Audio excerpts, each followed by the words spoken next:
Donc voilà ma nouvelle aile fantôme V2. C'est la version démontable, mais que moi j'ai montée en version non démontable pour des raisons de solidité et de rigidité.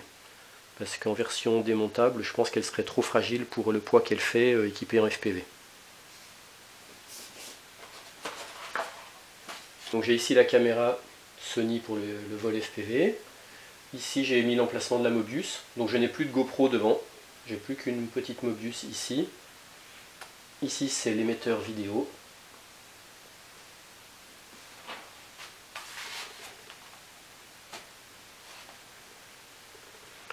L'accu moteur, l'accu vidéo, le GPS, le récepteur radiocommande, l'OSD Hornet,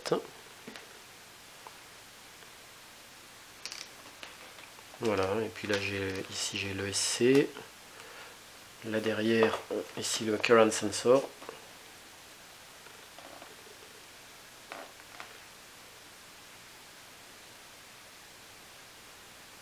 Voilà, j'ai fait en sorte que j'ai le moins de choses qui dépassent. Ici j'ai profilé, j'ai mis un petit ajout de matière pour profiler la caméra. Là je peux baisser l'émetteur quand je range l'aile. Et alors surtout je l'ai énormément renforcé de façon à ce qu'elle soit le plus possible rigide. Parce qu'un des seuls défauts de la Fantôme c'est son manque de rigidité. Donc après elle aurait tendance à faire comme ça quand on vole, hein, à flûter.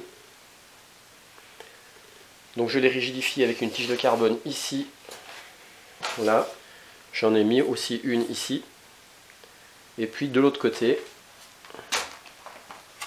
j'ai énormément consolidé et rigidifié en carbone. J'ai ici un demi-jon de carbone là, ici encore une tige de carbone ici, et pareil de l'autre côté, ici et là. De façon à ce que quand je la tiens comme ça, je la tiens par un bout comme ça, eh bien l'aile ne se déforme pas, elle reste vraiment solide, rigide, elle ne plie pas.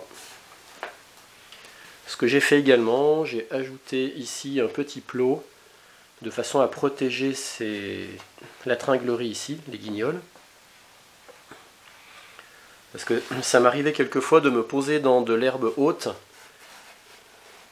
Et en fait, il y a des brins d'herbe des fois qui se coinçaient dans la tringlerie et arrachaient la tringlerie. Vous voyez, l'herbe, quand elle va arriver là, elle va se heurter à ça. Et ça protégera en principe ce qu'il y a derrière. En tout cas, ça sera mieux que de ne rien mettre. Voilà. Donc j'ai gardé la motorisation que j'avais sur ma précédente Fantôme. C'est-à-dire un T-Motor 281410 de 770 kV qui fait 500 watts et qui donc peut délivrer jusqu'à du 29 ampères maximum. Sur la version 2, le Canopy, donc il a un système qui permet de retirer plus facilement le capot, puisqu'il y a ces petites tiges qui permettent de tirer dessus comme ça.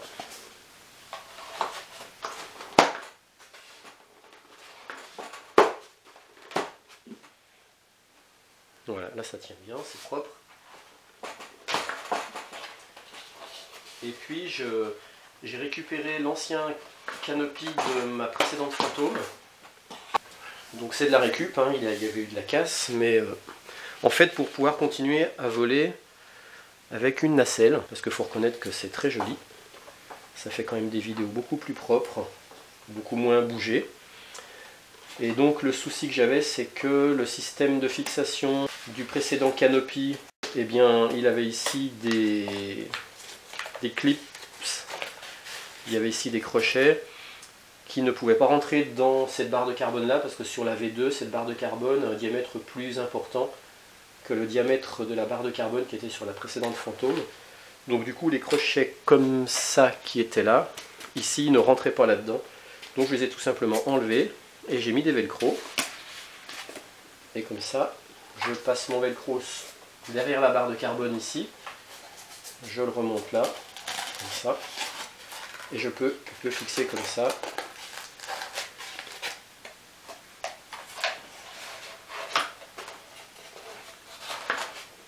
Mon canopy, il est très bien tenu ici, avec ces deux velcro qui se prennent donc sous la tige de carbone qui est là.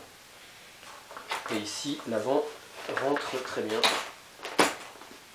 puisque c'est le même diamètre de fixation. Comme ça, cette aile-là, elle pourra voler en version classique avec la Mobius simplement, ou avec la GoPro montée sur nacelle.